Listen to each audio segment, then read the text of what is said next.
저는 30대 중후반의 돌싱 여성입니다. 오늘은 제가 이혼하기 전 시댁과 얽혔던 이야기를 조심스레 꺼내보려 해요.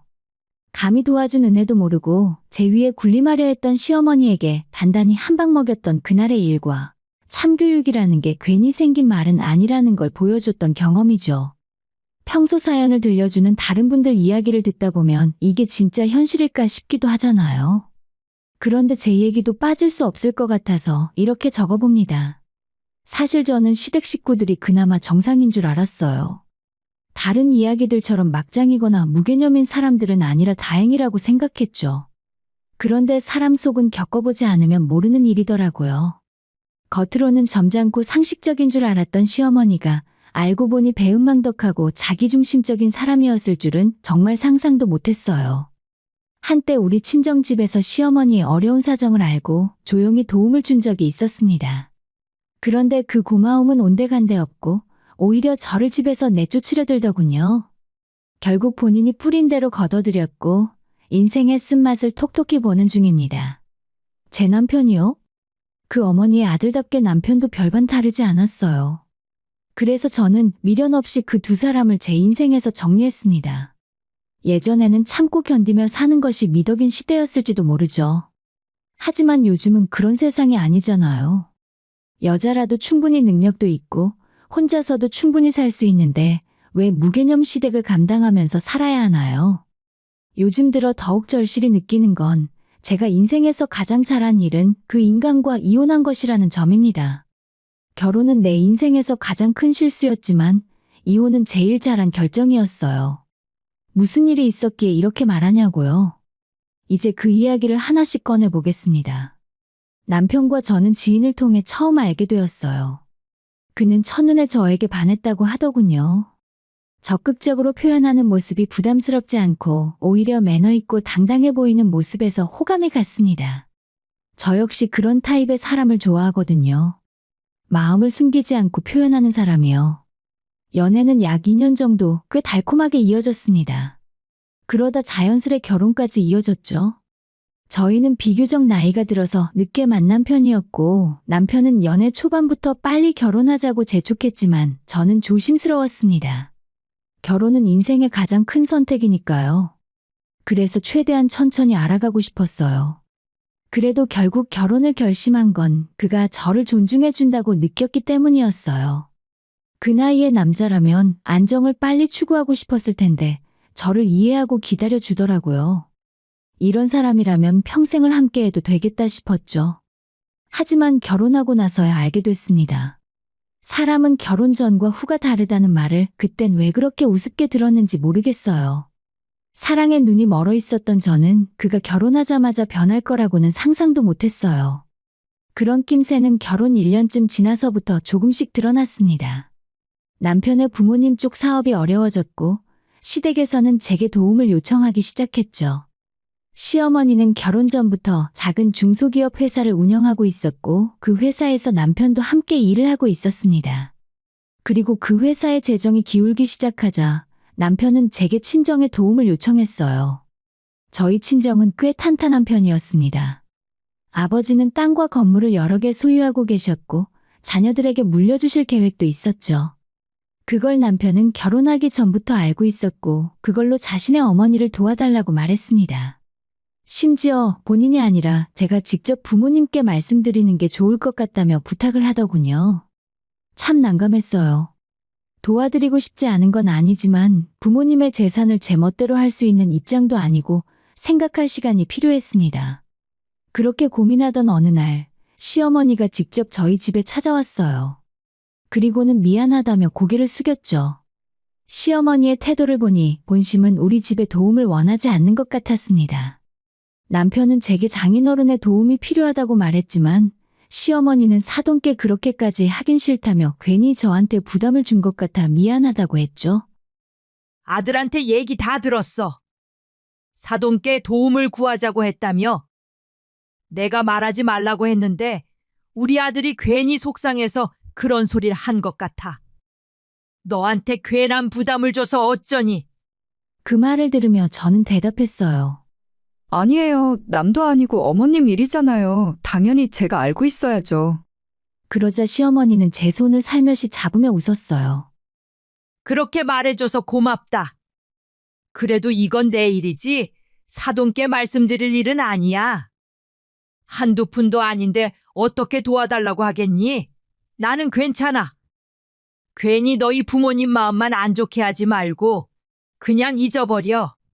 그 말 끝에 나오는 한숨은 꾹 삼킨 듯 했지만 그 무게는 느껴졌습니다.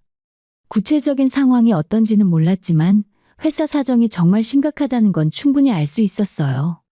남편과 저는 그 이후로도 여러 방법을 고민했지만 현실적으로 뾰족한 수는 없었습니다. 시어머니는 계속 괜찮다 미안하다고 말했지만 그 괜찮다는 말이 더 짠하게 들렸죠. 시간이 지날수록 점점 제 마음 한켠이 무거웠습니다. 혹시 정말 안 되면 우리가 대출이라도 받아서 도와드려야 하나? 아니면 최후의 수단으로 진짜 우리 아빠한테 한번 말씀드려봐야 하나? 솔직히 말해서 저도 고민이 컸어요. 아무리 시댁 일이 급하다고 해도 부모님의 재산을 건드리는 건 쉽지 않은 일이었습니다. 그 돈은 언젠가 제가 상속받을 수 있을지 몰라도 지금은 부모님의 삶을 지탱하는 중요한 자산이었으니까요. 제 얼굴에 그런 고민이 묻어났는지 남편은 더 간절해졌습니다. 제발 이번 한 번만 도와줘. 엄마가 평생을 바쳐 키운 회사야. 이대로 망하게 둘 수는 없어. 그 말에 결국 저는 마음이 약해졌습니다. 하는 수 없이 며칠 후에 아빠에게 조심스럽게 슬쩍 이야기를 꺼냈죠. 결과는 제 예상 그대로였습니다. 아무리 사돈이라지만 그렇게 큰 돈을 어떻게 빌려줘? 절대 안 된다. 아빠는 너무나도 단호하셨습니다. 그리고 남편에게 이 사실을 전하자 실망한 기색을 숨기지 않았어요. 정말 그렇게 말씀하셨어? 아무리 그래도 어느 정도는 도와주실 줄 알았는데 장인어른이 그렇게 야박하실 줄은 몰랐어.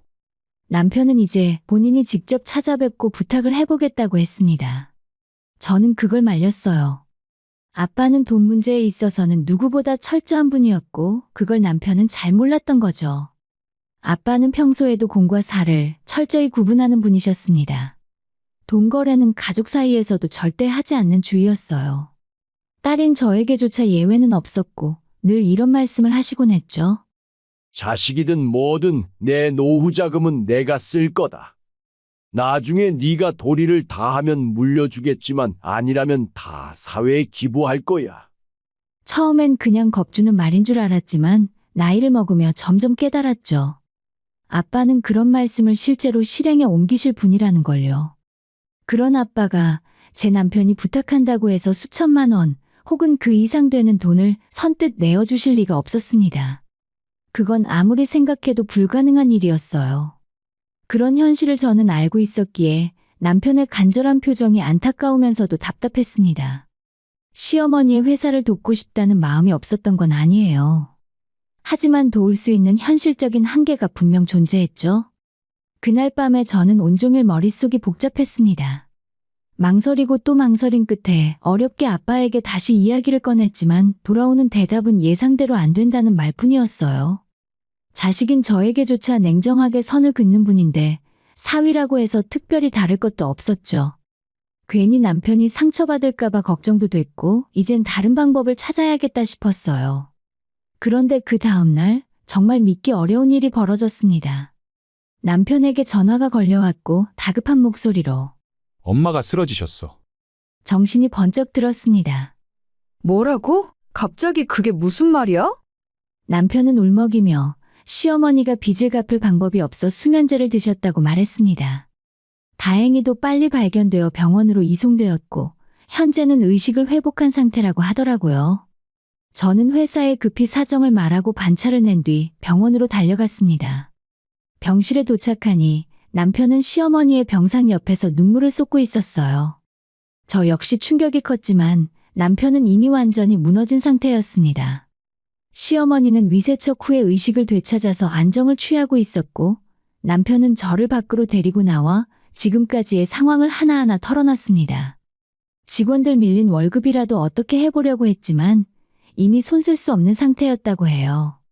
그러던 중 남편이 우리 아버지께 도움을 청했다는 사실까지 알게 되셨고 그 일로 심리적 부담이 커졌던 것 같았습니다.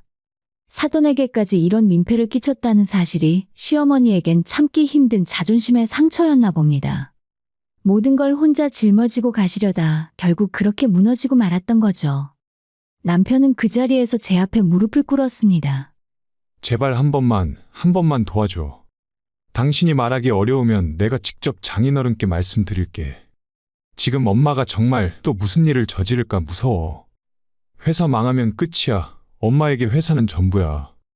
그 말에 저도 가슴이 철렁했습니다.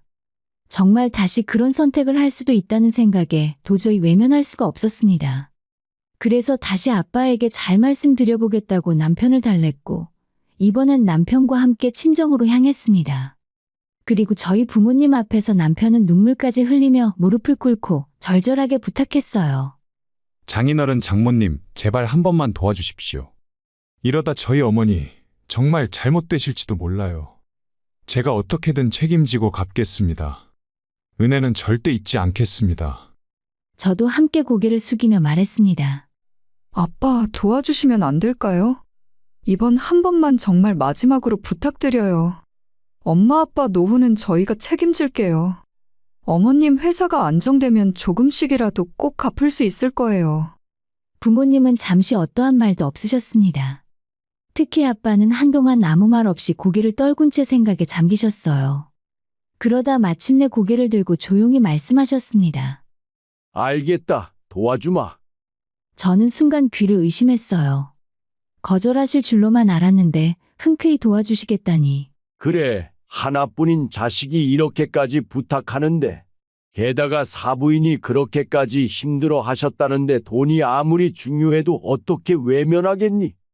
남편은 울먹이며 고개를 숙였고 저도 안도의 한숨을 내쉴 수 있었습니다. 그동안 눌러왔던 불안이 조금은 풀리는 순간이었어요. 아빠는 곧바로 가지고 계신 땅과 아파트 중 처분 가능한 자산을 알아보겠다 하셨고 대신 조건이 하나 있다고 하셨습니다.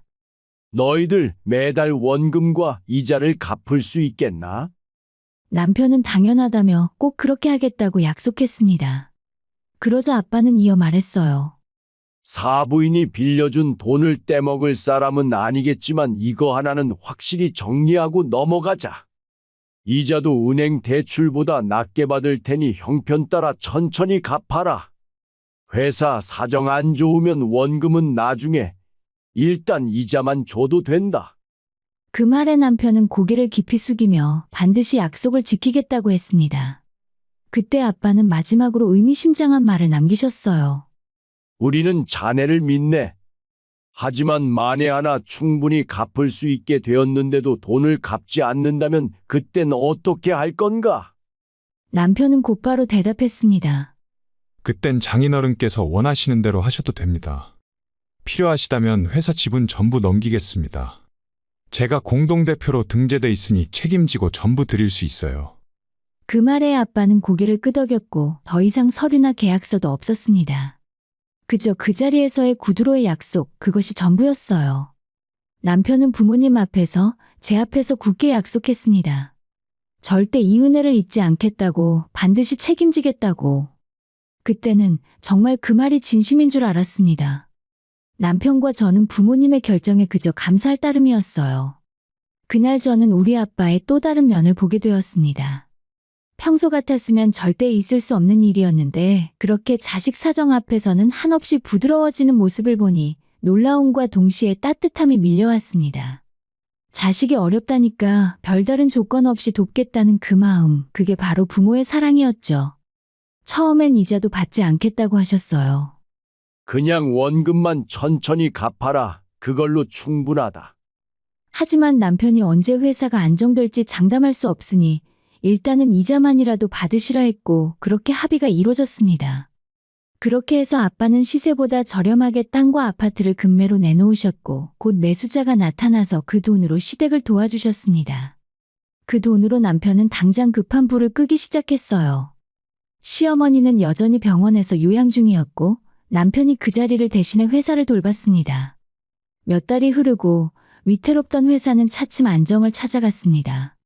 시어머니도 조금씩 기력을 회복하며 퇴원을 해서 집에서 휴식을 취했고 회사의 재정이 안정을 찾을수록 그녀의 표정도 밝아졌어요. 그 무렵 시어머니가 제게 조심스럽게 말을 꺼냈습니다. 너희 부모님이 도와주신 거 다 들었어. 진심으로 고맙다. 우리 집에 너 같은 며느리 들어온 건 정말 큰 복이야. 이 은혜 절대 잊지 않을게. 솔직히 처음엔 망설였어요. 시어머니가 알게 되면 자존심이 상해 불편해하지 않으실까. 하지만 다행히 남편이 조심스레 잘 전달해 주었고 시어머니는 예상 외로 따뜻한 반응을 보여주었습니다.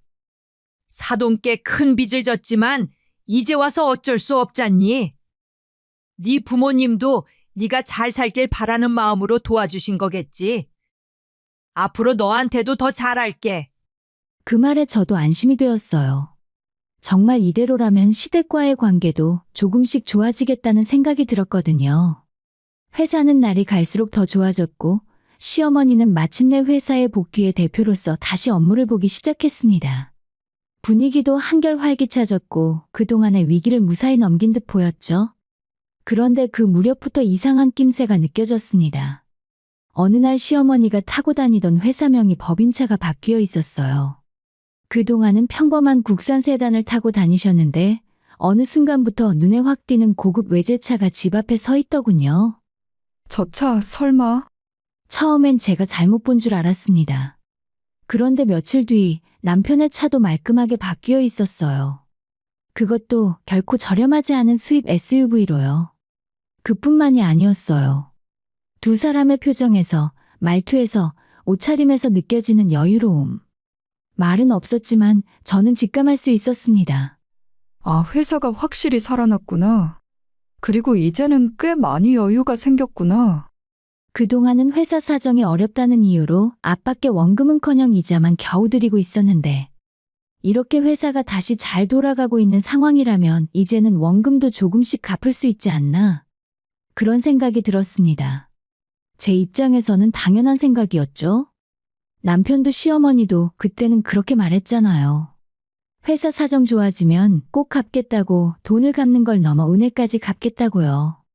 그 말들이 머릿속을 떠나지 않았습니다. 그런데 이상하게도 그 이후부터 남편의 태도가 조금씩 변하기 시작했어요. 저는 남편의 회사 사정이 눈에 띄게 좋아진 것 같아 조심스레 남편에게 말을 꺼냈습니다. 요즘 회사 괜찮아진 거지? 그럼 아빠한테 원금도 조금씩 갚는 게 좋지 않을까? 그런데 돌아온 남편의 대답은 뜻밖에도 정색이었습니다. 그게 무슨 소리야? 아직 우리 회사가 그 정도로 좋아진 건 아니야. 지금도 거래처 대금 많이 밀려있고 힘들어. 순간 속이 싸하게 식었습니다. 그냥 아니라고 말하면 될 걸 왜 그렇게 표정까지 굳혀가며 방어적으로 나오는 걸까 수상했습니다. 아니, 어머님이랑 당신 차도 바꾸고 요즘 보니 씀씀이는 커진 것 같고 아무것도 모르는 내가 봐도 회사가 좋아진 거 티나는데 왜 자꾸 아니라고 해? 저는 그에게 정면으로 따졌죠. 남편은 대수롭지 않다는 듯 웃으며 말했습니다. 그건 다 이유가 있어서 그런 거야. 영업할 때 거래처 상대하려면 어느 정도 외형도 갖춰야 하잖아. 대표 체면도 있고. 어차피 차도 문제 생겨서 바꿀 때가 됐어. 이왕 바꾸는 거 오래 쓰려고 좋은 걸 산 거야. 절대 회사 돈이나 여유가 생긴 건 아니라니까? 그 순간 허탈함과 분노가 동시에 올라왔습니다. 지금 나를 바보로 하나? 눈앞에 보이는 걸 다 부정하면서 어떻게 이런 말도 안 되는 변명으로 넘어가려는 건지. 내가 바보인 줄 알아? 진짜 계속 거짓말할래? 제가 캐묻고 따졌지만 남편은 바쁘다며 자리를 피했습니다. 더 이상은 이대로 당할 수 없다는 생각에 시어머니에게 직접 물어봤어요. 그런데 시어머니의 반응은 남편보다도 더 기가 막혔습니다. 네가 보기엔 회사 사정이 나아진 것 같니? 아휴, 나도 제발 그랬으면 좋겠다. 이제 겨우 급한 불 끄고 겨우 숨 돌리는 수준이야. 우리도 아직 빠듯하지만 이자라도 드리고 있는 거잖아. 조금만 기다려봐. 때 되면 알아서 줄게. 저는 차분히 반문했습니다. 회사 사정이 안 좋은데 외제차는 왜 바꾸셨어요? 그것도 2대나요. 앞뒤가 안 맞잖아요. 그러자 시어머니의 태도가 돌변했습니다. 얘가 자꾸 뭐라는 거야? 우리가 널 왜 속여? 차야 바꿀 만한 이유가 있으니까 바꾼 거지. 그거 다 빚이야. 빚. 우리가 돈 있어서 바꾼 줄 알아? 그리고 말인데 너도 적당히 좀 해. 돈 몇 푼 빌려줬다고 이렇게까지 해도 되는 거야? 어디서 시어머니한테 버릇없이. 이쯤 되니 기가 막히고 어이가 없었습니다. 남편은 그렇다 쳐도 시어머니는 달라야 하는 거 아닌가요? 이 회사를 누가 살려줬는데요. 도움받을 땐 그렇게 절절히 빌더니 이제 와서 차례차례 말을 바꾸고 정말 못 볼 꼴이 따로 없었습니다. 결국 저는 결심했습니다. 어떻게 된 일인지 정확하게 알아봐야겠다고요. 진실을 알아야 저도 나름대로 대응을 하지 않겠어요? 며칠 후에 남편과 시어머니가 회사에 없는 시간대를 골라서 사무실을 찾았습니다. 손에 간식거리를 들고 가서 직원들에게 고생 많다며 인사를 건넸고 그들이 아무런 의심을 하지 않는 사이 자연스럽게 사무실에 놓인 문서들을 확인하면서 상황을 파악하기 시작했죠. 그리고 직원들과 나눈 대화 속에서 결정적인 정보들을 얻게 되었습니다. 대화는 녹음 중이었고 저는 서류 속에 있는 중요한 자료들도 핸드폰으로 사진을 찍어 두었어요. 요즘 회사 분위기 진짜 좋아졌죠? 아, 완전 달라졌어요. 최근에 큰 거래 몇 건 성사되면서 수익이 확 올라갔잖아요. 듣자 하니 사무실도 옮긴다면서요? 네, 더 좋은 빌딩으로 이사갈 준비 중이에요. 그래서 대표님도 요즘 엄청 바쁘시고요. 직원의 이야기를 들으며 저는 한숨을 내쉬었습니다. 역시 내 촉은 틀리지 않았어요. 이들이 그렇게나 잡아떼던 이유가 뭘까? 돈은 받아놓고 책임은 회피하고 이제는 그 은혜를 모른 척하려는 걸까? 진실을 알게 되니 조금씩 분노가 차올랐습니다. 도와달라고 고개 숙이며 빌 땐 언제고 이제 와서 은혜를 잊은 채 며느리를 못된 애로 몰아가다니. 이 모든 걸 보고 들으면서도 저는 조용히 기다렸어요. 확실한 증거가 있었고 이제 곧 그들에게 진짜 책임을 물을 시간이 다가오고 있었으니까요. 집으로 돌아온 저는 남편에게 당당히 증거를 내밀었습니다. 이게 당신이 말한 그 힘들다는 회사야? 이 계약서들 당신이 성사시킨 거래들이잖아. 회사가 잘 돌아가고 있는데 왜 아직도 아빠 돈은 갚지 않고 있는 건데? 남편은 저를 보며 차가운 눈빛을 보냈습니다. 그러더니 예상치 못한 반응이 튀어나왔죠. 당신, 우리 허락도 없이 회사 와서 몰래 서류 찍고 그게 정상이야? 그건 범죄야. 당신 지금 나를 못 믿겠다는 거야? 소름 끼친다. 이런 식으로 행동하는 사람하고 앞으로 어떻게 같이 살아? 그 순간 아찔했습니다. 잘못은 그들이 했는데 되레 저를 범죄자 취급하고 있었습니다. 저는 더 이상 참을 수 없었어요. 다 필요 없어. 당장 아빠 돈부터 갚아. 갚을 능력이 되면서도 안 갚는 건 용서 못해. 당신 입으로 약속했잖아. 책임지겠다고. 그러자 남편은 또다시 회사를 핑계댔습니다. 회사를 더 키워야 하니까 돈이 필요해. 안 갚는 게 아니라니까? 일단 기다려. 그리고 다시는 회사 근처에도 얼씬거리지 마. 또 한 번 이렇게 하면 그땐 나도 경찰에 신고할 거야. 그 말에서 이제는 더 이상 그를 믿을 이유가 없다는 걸 확실히 느꼈습니다. 한때는 울며 무릎 꿇던 사람, 절대 은혜 잊지 않겠다고 말하던 사람이 맞나 싶었죠. 그런데 이들은 여기서 멈추지 않았습니다. 오히려 저를 쫓아내기 위해서 더 나아갔습니다. 어느 날 시어머니가 이혼 서류를 들고 와서 제게 말했습니다. 이제 순순히 도장 찍고 나가. 너희 결혼한 지 꽤 됐는데 소식 없는 거 보면 아이 못 가지는 거 아니야? 더 늦기 전에 이혼해. 우리 아들 새 며느리 드릴 거야. 순간 눈앞이 캄캄했습니다. 제가 왜 이혼해야 하죠? 아이가 없다는 이유 하나로요? 그러자 시어머니는 매정하게 말했습니다. 우리 집 귀한 데를 끊을 순 없어. 그냥 너 혼자 떠안고 가는 게 마음 편하잖니? 게다가 저번에 회사에 마음대로 들어와서 들쑤신 일도 있고 사실 우리는 너한테 실망했어. 실망. 그 말은 제가 해야 할 말이었습니다. 실망이요? 그건 제가 해야 할 말이죠. 제 부모님이 도와주지 않았다면 지금 이 회사도 이 자리도 없었을 텐데 그 은혜도 모르고 저를 쫓아내겠다고요? 하지만 시어머니는 오히려 저를 몰아세웠습니다. 야, 그깟 돈 좀 몇 푼 빌려줬다고 뭐라도 된 줄 알아? 어차피 이 자리까지 내 힘으로 온 거야. 네 부모 도움 없이도 충분히 이겨낼 수 있었어. 그 말에 더 이상은 말이 나오지 않았습니다. 고개를 저으며 생각을 거듭했죠. 고마움도 미안함도 모르는 사람들. 진짜 염치라고는 없는 인간들이구나. 이쯤 되니 알겠더라고요. 돈을 갚고 싶지 않아서 그 책임을 회피하기 위해 저를 아이 못 낳는 여자로 몰아서 이 집에서 쫓아내려는 것이었습니다. 하지만 저는 아이 문제로 병원까지 다녀온 상태였어요. 이상은 없었죠. 다만 남편과 제가 나이가 있다 보니 확률이 낮을 뿐이었습니다. 그런데도 시어머니는 저에게 전적인 책임을 지우려 하더라고요. 이젠 우리 아들도 너한테 마음 없다. 그냥 좋게 정리하자. 더 이상 추하게 엮이지 말고. 그 말에 제 속은 새까맣게 타들어갔습니다. 이들이 끝내 책임을 떠넘기려는 게 보였고, 무엇보다 제 아버지의 돈을 조금도 갚지 않겠다는 그 비열한 속내가 뚜렷이 느껴졌어요. 결국 저는 마음을 굳혔습니다. 이 집안을, 이 사람들을 버리기로요. 내가 마주한 건 사람이 아니었습니다. 은혜를 원수로 갚고 책임을 거짓말로 덮고 끝내는 사람 하나를 짓밟아 내쫓으려는 사람들. 마음 준 것도 믿음도 다 후회됐지만 그래도 하나는 확실했습니다. 이들과 더 이상 같이 살 이유가 없다는 것을요. 결국 저도 입을 열었습니다. 그래요. 저도 없는 정까지 떨어졌어요. 이렇게 개념 없는 인간들이랑은 더는 한 집에서 숨쉬고 싶지도 않으니까 이혼할게요. 대신 받아야 할 건 하나도 빠짐없이 다 받아갈 겁니다. 우리 부모님이 빌려준 돈도 돌려받을 거고 거짓말과 배신에 대한 위자료까지 청구할 거라고 단호하게 말했습니다. 그러자 그들은 도와준 것뿐이지 빌려준 건 아니라고 말도 안 되는 궤변을 늘어놓기 시작했습니다.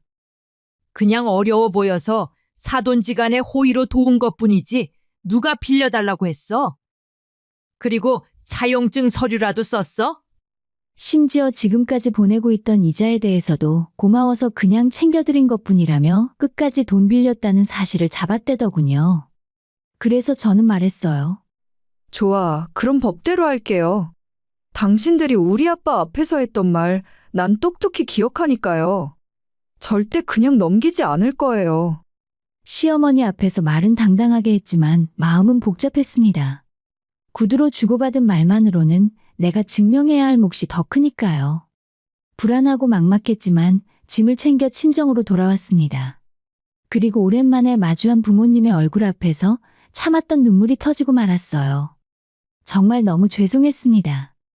애초에 저를 믿고 도와주신 분들인데 배신에 가까운 소식을 안겨드린 제 자신이 부끄러웠습니다. 그런데 그때 아빠가 조용히 제 손에 볼펜을 하나 쥐어주셨어요. 전쟁터 나가는데 총 없이 나가면 안 되지. 이게 총알이다. 그건 볼펜이 아닌 녹음기였습니다. 그날 남편이 부모님께 약속했던 모든 말이 녹음이 되어 있었죠. 아빠는 말하셨습니다.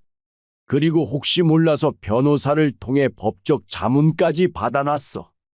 구두 계약도 증거가 있으면 충분히 효력이 있어. 그놈이 틀림없이 급한 불 끄면 약속을 어길 줄 알고 준비해뒀다. 그 말에 저는 정말 머리를 얻어맞은 듯한 충격을 받았습니다. 아빠는 이미 모든 걸 예상하고 대비하고 계셨던 거예요. 그래서 그렇게 평소에 돈 거래는 문서로 한다고 강조하셨고 아무리 가까운 사람과도 말은 남기지 말고 증거를 남기라고 하셨던 거였습니다. 그리고 저는 그 녹음기를 가지고 아버지가 소개해준 변호사를 찾았습니다. 변호사는 제게 말했죠. 서면 계약이 없어도 구두 계약은 법적으로 유효합니다. 증거로 남겨진 녹취, 그리고 당신은 그 자리에 있었던 증인이기도 하니까 이건 충분히 이길 수 있는 싸움입니다. 그 말을 듣자 마음속에서 타오르던 분노가 차갑게 바뀌었습니다. 그래, 끝을 보자. 배신에는 책임을, 은혜를 원수로 갚은 자들에게는 대가를 치르게 해야지. 남편은 약속을 이행하지 않으면 회사 지분을 넘기겠다고 말했습니다. 그 증거가 바로 내 손 안에 있었죠. 그날 이후 시어머니의 회사를 빼앗기로 결심했습니다. 돈만 받아내는 것보다 시어머니가 목숨처럼 아끼는 그 회사를 가져오는 게 가장 처절한 복수라는 생각이 들었어요. 모든 법적 준비가 끝났고 변호사와 함께 시어머니의 회사를 찾았습니다. 시어머니와 남편이 있는 사무실에서 저는 책상 위에 모든 걸 쓸어버리며 단호하게 말했죠. 짐 챙겨서 나가세요. 이 회사 오늘부로 제 아버지 겁니다. 처음엔 다들 비웃었습니다. 헛소리 하지 마. 미쳤어? 무슨 회사가 네 거야? 그때 저는 조용히 녹음기를 꺼냈습니다. 그리고 모두가 듣는 앞에서 그날 남편의 약속이 담긴 녹음을 틀었습니다. 지분을 드리겠습니다. 반드시 지키겠습니다. 남편의 목소리가 사무실에 울려 퍼졌고 그 순간 시어머니와 남편의 표정은 순식간에 굳어졌어요. 그들은 더 이상 말을 잇지 못했어요. 이제 와서 농담이었다고 말하기엔 증거가 너무 명백했으니까요. 변호사가 말했습니다. 법적 효력 발생한 상황입니다. 더 이상 반박하면 명예훼손 및 추가 고소 사유가 됩니다. 지금 당장 정리하시죠. 시어머니는 발악했습니다. 안 돼. 이 회사는 내 전부야. 어떻게 나한테 이럴 수 있어? 하지만 이미 그들의 거짓은 다 끝났어요. 결국 인정할 수 없었던 그들은 소송까지 갔지만 결국 긴 재판에서 그들은 무릎을 꿇었습니다. 법정에서조차 잘못했다며 제발 기회를 달라고 싹싹 빌었지만 저는 더 이상 그 기회를 줄 마음이 없었어요. 아이 못 낳는다며 이혼하자고 할 땐 언제고 지금 와서 왜 이혼 못하겠대? 그렇게 잘난 새며느리 드리겠다며? 이제라도 드려보시지. 그렇게 저는 이혼했고 시어머니의 회사는 법적으로 우리 가족의 소유가 되었어요. 그들은 이제 바닥의 삶을 살고 있습니다. 한때 오만하던 남편과 시어머니는 도움을 은혜로 여기지 못한 대가를 톡톡히 치르고 있다고 생각해요. 이 모든 일이 가능했던 건 아빠의 철저함과 부모님의 사랑, 그리고 저희 믿음이 흔들리지 않았기 때문입니다. 긴 이야기를 함께 들어주신 분들께 진심으로 감사드립니다.